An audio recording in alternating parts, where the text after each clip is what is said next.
ഓരോ മനുഷ്യന്റെയും മനസ്സിനെയും ശരീരത്തെയും വാക്കിനെയും പ്രവൃത്തിയെയും നേർവഴിക്ക് നയിക്കുവാൻ വേണ്ടി ചിട്ടപ്രകാരം ദൈവത്തെ ആരാധിക്കുക എന്നത് തന്നെയാണ് വ്രതങ്ങൾ കൊണ്ട് അർത്ഥമാക്കുന്നത്.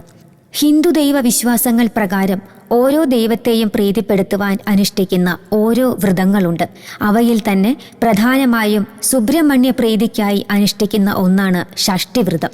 സുബ്രഹ്മണ്യ പ്രീതിക്കായി വളരെ ഉത്തമമായ വ്രതമാണ് ഷഷ്ഠിവ്രതം. ഈ വ്രതം ഭക്തിയോടെ അനുഷ്ഠിച്ചാൽ നിങ്ങളുടെ ആഗ്രഹങ്ങൾ സഫലമാകുമെന്നാണ് വിശ്വാസം. സൂര്യോദയത്തിന് ശേഷം 6 നാഴിക ഷഷ്ഠി ഉള്ള ദിവസമാണ് പ്രധാനമായും ഷഷ്ഠിവ്രതം അനുഷ്ഠിക്കേണ്ടത് എന്നതാണ് വിശ്വാസം.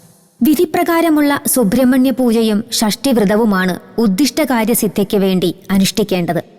ഷഷ്ഠിവ്രതത്തിന്റെ നാളുകളിൽ അതിരാവിലെ എഴുന്നേറ്റ് കുളിച്ച് സുബ്രഹ്മണ്യ ക്ഷേത്ര ദർശനം നടത്തുന്നതും പൂജ നടത്തുന്നതും ഉത്തമമാണ്. സന്താന സൗഖ്യം, സർപ്പദോഷ ശാന്തി, ത്വക്ക് രോഗശാന്തി എന്നിവയ്ക്കും ഷഷ്ഠിവ്രതം അനുഷ്ഠിക്കാം. വൃശ്ചിക മാസത്തിൽ ആരംഭിച്ച് തുലാം മാസത്തിൽ അവസാനിക്കുന്ന രീതിയിൽ 9 വർഷങ്ങൾ കൊണ്ട് 108 ഷഷ്ഠി എന്ന നിലയിലും വ്രതമനുഷ്ഠിക്കാം എന്നതാണ് പ്രധാന വിശ്വാസം.